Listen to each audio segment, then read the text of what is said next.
Welcome to the Spiritual Dance Podcast, a virtual space for creative souls discovering how to move in sync with the rhythm of spirit.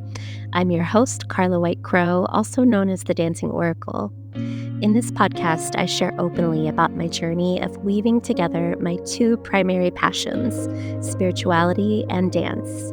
My intention is to encourage and inspire spiritual seekers in pursuit of a more embodied form of spirituality, as well as provide insight and tools for those seeking to expand their creative edges in service to the world of spirit. Hello, everyone, and welcome back to the Spiritual Dance Podcast. Today, I will be sharing some practical examples of how to implement some of the concepts, practices, and modalities we discussed in episode 4. If you missed that one, I would highly recommend going back and listening to that first, so you have a good framework for everything I'll be discussing today. I'm going to start by offering some guidance for setting up a designated sacred space that is both safe and functional. Then I will share my suggestions for starting and expanding your spiritual dance practice. Most of these ideas are taken from my own practices and rituals that I've been working with for several decades, and I'm excited to share them with you.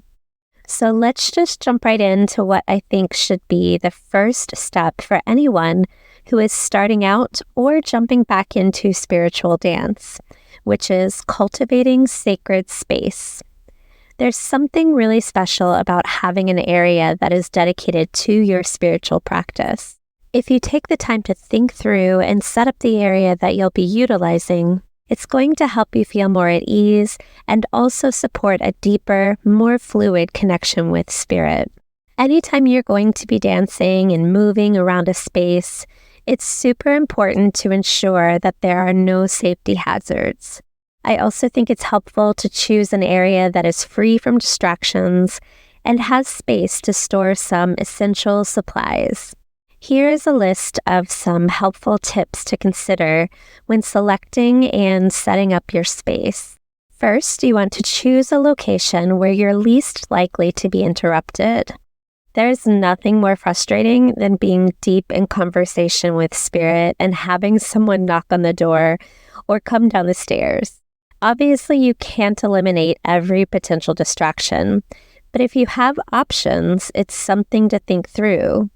I have a door hanger sign on my stairs to my studio asking people not to enter. It doesn't always work, but it's worth a try. Sometimes I'll hang a sign on my entry door as well, asking people to use the other entrance. Another thing to consider is any restrictions regarding noise levels, whether that's music volume or even your own sounds you might end up making. You definitely don't want to upset any roommates or family members or close-by neighbors. My husband and kids are home most of the time, so I try to plan my dance sessions around their schedules, taking advantage of times when nobody is home. Next, you want to thoroughly inspect the floor you'll be dancing on. Make sure that it's a solid surface, free of damage and debris, that there are no trip hazards like cords, and that it's not too slick. If you do find yourself on a slick surface, then you definitely either want to dance barefoot or have a leather dance shoe. Look around the room to see if any furniture needs to be relocated, or if there are any breakables that you could twirl into. Lastly, don't forget to check the ceiling. I know that might sound strange, but I cannot tell you how many times I've flung my arm up and hit a ceiling fan or a hanging pendant lamp. So now that you have a space that is safe and free of distractions, you want to think about what kind of tools and supplies you might want to keep there. I like to keep my dance space stocked with everything I could possibly need so that I don't have to interrupt my flow to go grab something.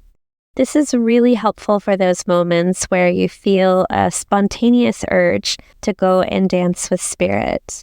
Some things I keep in my sacred space are a journal and pen, I really love color, and so I also keep a selection of colored pens nearby. You might want a tarot or oracle deck. There are so many ways that you can incorporate these cards into your practice, and I will go into that in my episode on dance divination. For now, I would recommend having at least one deck that you really connect with. I personally love the Cosmic Dancer Oracle because it uses the language of dance and movement. I also like to have my Celestial Tarot deck and an astrology or lunar-themed oracle deck on hand. So much of the work I do relates back to the foundational principles of astrology, and so I find it really helpful to have decks that utilize that language as well. You'll want a device for playing music. I highly recommend using a good Bluetooth speaker because having a crisp, full sound is really motivating. Music is so important to me, and bad sound quality can ruin the mood like nothing else. I often use my phone to record myself, which means I can't use it to stream music. For this reason, I recommend having an iPad or laptop or some secondary device you can stream music from. And pro tip, download your playlist to whatever device you're streaming from, just in case you encounter any Wi-Fi issues.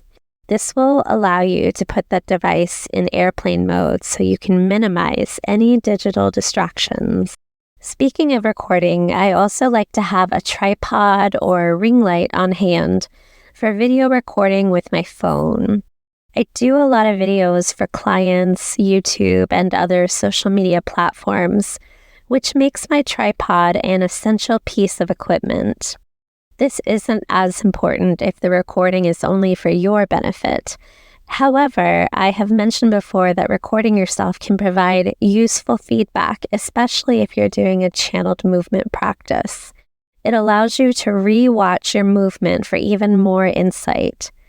It's one thing to feel the movement as it comes through, but when you can watch it back with your eyes, you gain a whole other level of understanding. You may also want to keep a yoga mat and/or cushion, a blanket, and some bottles of water stocked in your space. These items will help protect and nourish your body and keep you comfortable.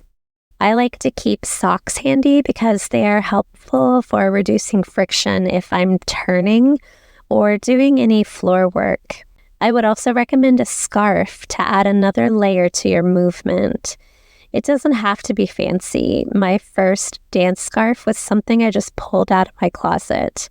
Over time, I've built up quite a selection of silk scarves from Nahari Silks on Etsy. I'll leave the link in the show notes. I also have some ribbons and swing flags that I like to play with from time to time. Items like these are often used in a growing art form called flow arts, which I discussed in my previous episode as well. Working with props can help you achieve a meditative state, and also you'd be surprised how quickly a prop can change the atmosphere and assist you in shifting your focus outside of yourself. This might seem extra, but I keep items in my dance space that represent each of the elements because you never know when you might want to dance with a candle, a feather, a cup, or maybe even a labradorite sphere. Additionally, I have a frame drum and a panda drum nearby in case I decide that I want to create my own sounds. My space is decorated with carefully selected plants and crystals, anything that helps me feel closer to spirit. I also keep some incense and herbs on hand for cleansing. There are many other methods you could utilize for clearing away negative energy. Please do your own research and select a method that works best for you. If you have chemical sensitivities, you may want to use a chime or some sacred water instead. And on that note, I would caution against filling up the air in your space with too many scents or smoke. Doing so can hinder your lung capacity, and you'll need that when you start dancing. I stock up on unscented candles at IKEA for this exact reason. As for incense, I actually prefer burning frankincense resin from Young Living. Frankincense is supportive of respiratory health, and it smells amazing, in my opinion. It is also thought to stimulate your third eye and enhance your connection to the world of spirit. Another thing I keep on hand is a few poetry and prayer books. If I feel like I'm lacking motivation, sometimes reading an inspiring passage can be just the spark I need to get my body moving. I am a huge fan of Pixie Lighthorse's books. I'll leave a link in the show notes for a few of my favorites of hers. And of course, if there are any other spiritual tools or cultural items that are important to you, feel free to add those to your space as well. That, my friends, is an exhaustive list of ways to set up and enhance your sacred space. Please don't feel like you need to run out and buy all these things in order to have a meaningful spiritual practice. It has taken me many years to fill out my space to my liking. But honestly, I still remember back when all I had was my phone and my journal. That season was so special and wonderful, and the rest is just gravy. Also, I would encourage you to treat the process of setting up your space as a sacred ritual. Dream, plan, and create a space that you can't wait to return to. Spend time listening and connecting to your space, and be intentional with every item you bring in. So now that you've gathered some equipment and props, the next thing I would do is spend some time creating a playlist or two. Start with music that inspires you, but also find tracks that take you deeper and into a more contemplative space. I would suggest building an instrumental playlist that you can use for whenever you need ambient background music. This is especially important when practicing channeled movement. I love music with words, but sometimes the lyrics can unintentionally cue us to move in certain ways, which could interrupt the flow of what spirit is trying to communicate. However, in an interpretive dance practice, song lyrics are incredibly helpful. I have a beautiful instrumental playlist I created back when I used to do my weekly Tarot Thursday videos. That is available to my email subscribers, and I'll leave the link in the show notes. I also love to create playlists for different types of energy. I have a playlist for water, earth, fire, and air, all with varying tempos and sounds. So once you have your sacred space all set up and stocked with everything you need, it's time to begin your movement journey. The first thing I would encourage you to do is simply to hold space for yourself. Close your eyes if that feels safe, and spend a few minutes connecting to your breath, focusing on the inflow and outflow. Then tune into the ground beneath you and offer gratitude for the earth that supports you. And then begin to move in whatever way your body wants to move, without any judgment and without any expectations. Allow him, her, them to lead you. Your body knows what needs to be expressed. However, if this is a brand new experience for you, I want to reassure you that it's totally normal to feel like you have no idea where to begin when it comes to moving your body. It is quite common to feel frozen or stuck. There could very well be something blocking you from connecting to your body, and that is okay. In this instance, I would offer you some of my movement primers that are kind of like kinetic journal prompts for your body. These simple movements give you ideas of how to start moving your body. The 9 basic moves I start people with are rocking, twisting, pendulum swings, wave motion, carving, slicing, pushing, pulling, and flicking. Usually, once people start to engage with these movements, they are generally able to expand on them themselves. I think when you first start out, putting too much structure in place can be counterproductive. Sometimes we just need to build trust with our bodies and give them space and the freedom to tell us who they are and what they need. But once you feel like you're ready for some structure, well, here's an example of what I would do next. First, I would clear my space, and again, use whatever method you feel called to. I like to use my little brass seahorse bell, ringing it a few times in the middle of the room. Then I would light a candle. To me, lighting a candle is my way of signaling to the world of spirit that my channel is open. It's the equivalent of turning on an open sign in the front window of a retail store. You could also burn some incense. And like I said earlier, I don't often use incense because I am chemically sensitive, but I do have a burner for frankincense resin that I will sometimes use if it feels right. Then I would turn on some slow, soft instrumental music to help wake my body up to the idea that we are going to start moving. Once my space feels ready, then I usually begin moving by slowly walking a clockwise circle throughout my space. This is especially helpful if I need a little more time to get clear on my intention. Once I'm clear, I move to the center of the room and stand with my feet hip-width apart, with one hand on my heart and one hand over my mid-belly, my solar plexus. Then I begin to connect to my breath, focusing on each inhale and exhale. From here, one of two things usually happens. If my intention is to channel my own inner wisdom, then I will typically make my way to the floor. Inner work feels more natural to me when done near or on the floor, so that I can work with movement that contracts and descends and stays close to my body. I often start by rolling around on the floor and then moving into some slow stretches. Eventually, I will make my way onto my knees so that I can wake up my spine. And once energy is flowing through my spine, that's when I begin to really drop into my inner world.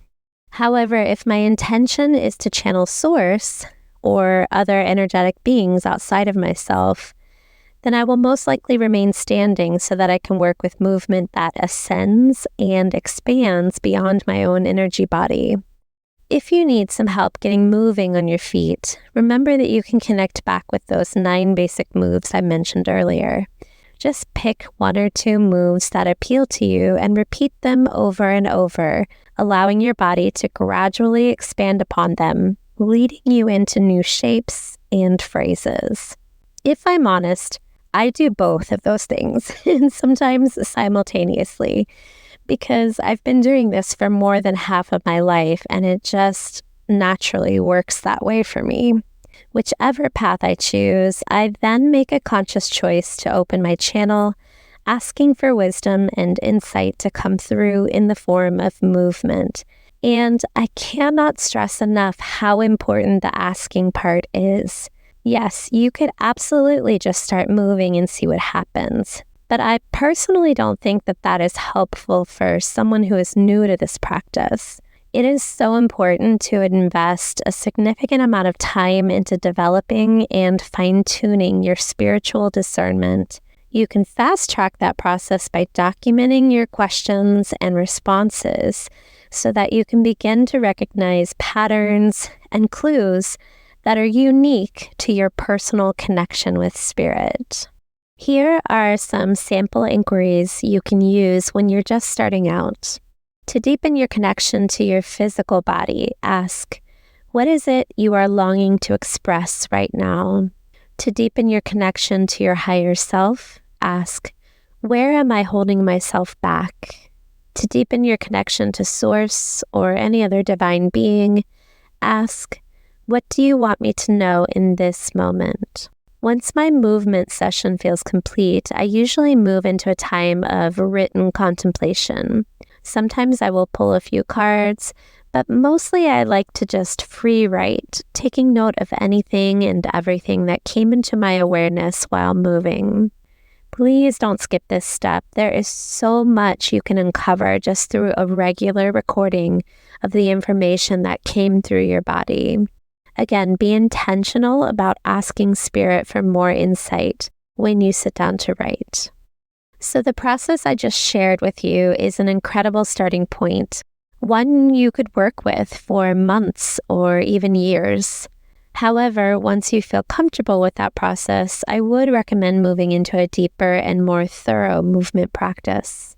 Next, I'm going to share a brief overview of the practice I call the 3 R's, which stands for receive, reflect, respond. This is the process I use most often in my personal practice, and it's also what I walk my clients through. The goal of this practice is to create a 2-way dialogue with the world of spirit. Step 1 is all about the act of receiving. This is done through a practice called channeled movement, which is when we intentionally step into a receptive state and allow spiritual messages to come through our bodies in a kinetic manner. Those messages can come from your body, your higher self, source, or any other divine beings that you have a personal connection to. I usually do this practice standing, but it can absolutely be done while sitting in a chair. Whether you're sitting or standing, you want to make sure that your posture is open. That can look like palms facing up and or out, or maybe arms slightly raised, as if you're just about to offer a hug to someone. This type of gesture or stance shows the world of spirit that you are open to receiving spiritual messages. At the same time, I'm focusing on my connection to spirit and being intentional about asking for wisdom, insight, and or information about my inquiry of the spirit realm. Again, I can't stress enough how important it is to ask. It's such a simple concept, but it's often overlooked.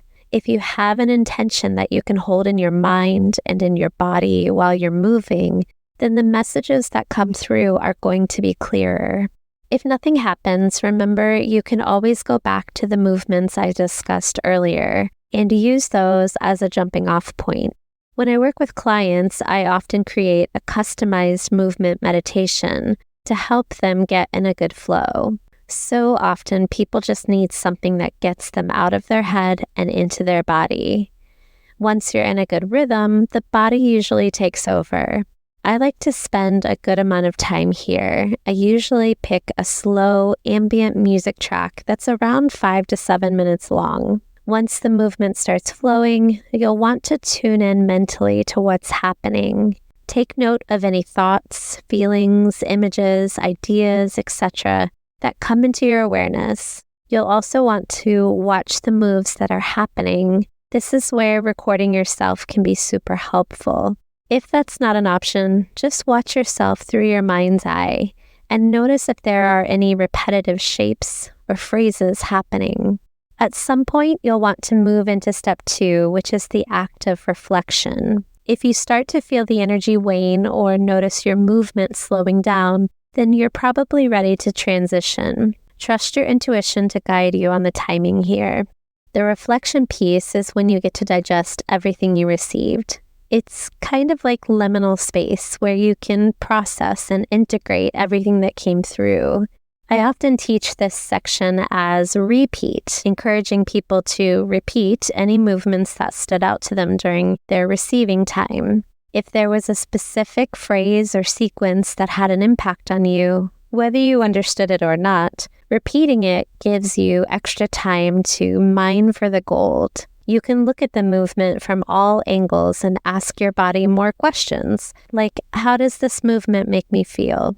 And then we move into step 3, which is where we get a chance to respond. For me, the response piece is often an offering of gratitude, but it can also be a time of sharing our feelings with spirit. We can express how the messages made us feel or offer a moving commentary of our interpretation of the messages we received.